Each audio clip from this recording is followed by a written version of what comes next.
Maliit na kalsada sa pagitan ng kalsada ng Dos Castillos, Loong Laon at Dimasalang sa Sampaloc, Maynila, may tilang nakatagong paraiso ng mga bulaklak sa gitna ng mga syudad. Sa gitna ng tila madilim at nakakasulasok na usok na Maynila, may liwanag sa puso nito. Sapagkat sa bawat pagsikat ng araw sa Dangwa, liwanag ang sumasalubong sa mga bulaklak. Ano kaya ang kwento sa bawat rosas, daisies at sunflower na bumabalot sa mga damdaming tila may sariling wika? Sa araw na ito, aalamin natin ang liwanag ng mga bulaklak na bumabalot sa mga puso ng mga taong hindi nawawala ang pag-asa sa pag-ibig. Handa na ba kayo sa masayang paglalakbay? Sama-sama tayong magpakasaya, magtaka at mangarap sa makulay na mundo ng mga bulaklak dito sa Flower Market of Manila, Dangwa.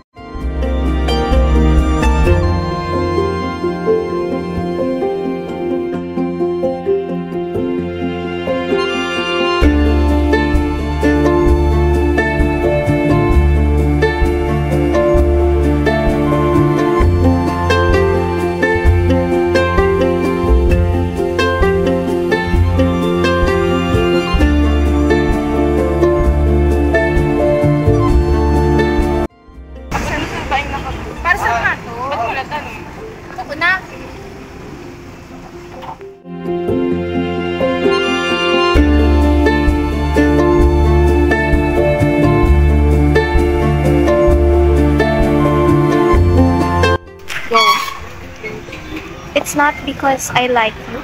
Ha? Ano yun? Casual lang? Tsaka, sino magbibigay ng tatlong bulaklak, tapos roses pa talaga? Di ba nila alam kung ano yung meaning ng tatlong roses? Sino naman kaya man-tip sa akin? Sana ko yun siya ni Lord. Okay.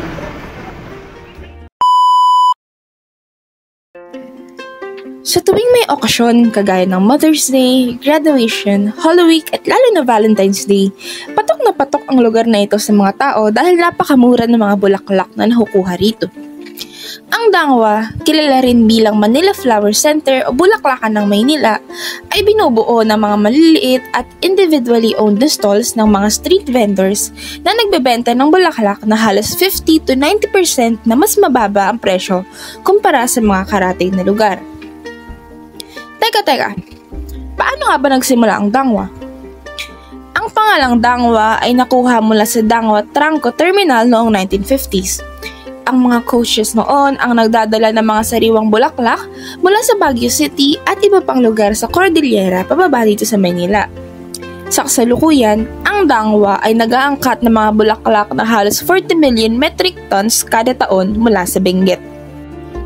Noong 1980s hanggang 1990s, nalagpasan na ng Dangwa ang kompetisyon nito sa Quiapo at sa Baclaran sapagkat lumago ang market ng Dangwa dahil sa lavish lifestyle ng dating First Lady Imelda Marcos.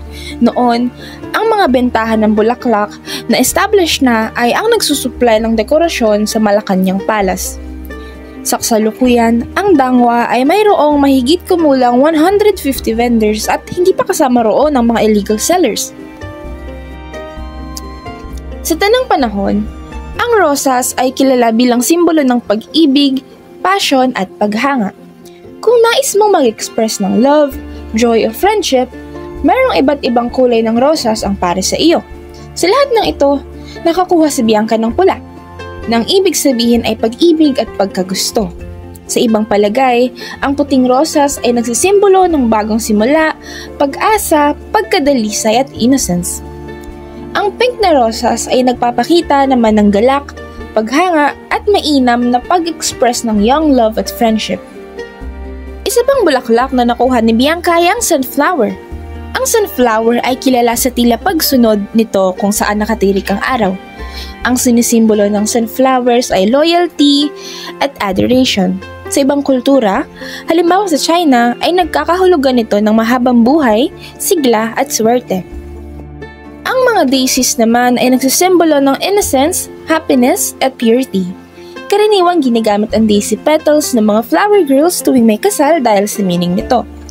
Minsan din ay ginagamit ito bilang metapora ng bagong simula at binibigay sa mga may mahirap na pinagdadaanan.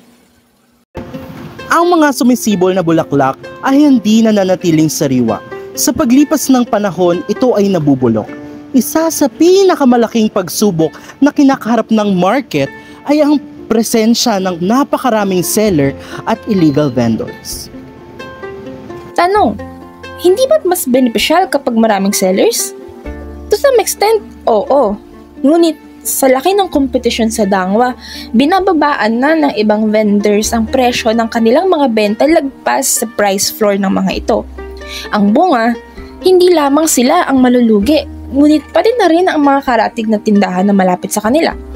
Hindi lang iyon, bukas 24 oras ang mga tindahan na rito na siyang malaki ang konsumo sa mga utilities nila, kabaliktaran sa nakukuha nilang maliit na kita. At kagaya ng mga sunflower, naway ang Dangwa ay patuloy na tumatag at manatili sa anumang ulan at unos na kinakaharap nito at manatiling namumulaklak sa haba ng panahon. Muli, ito ang aming pangkat. Sumusubaybay mula sa Manila Flower Center, Dangwa.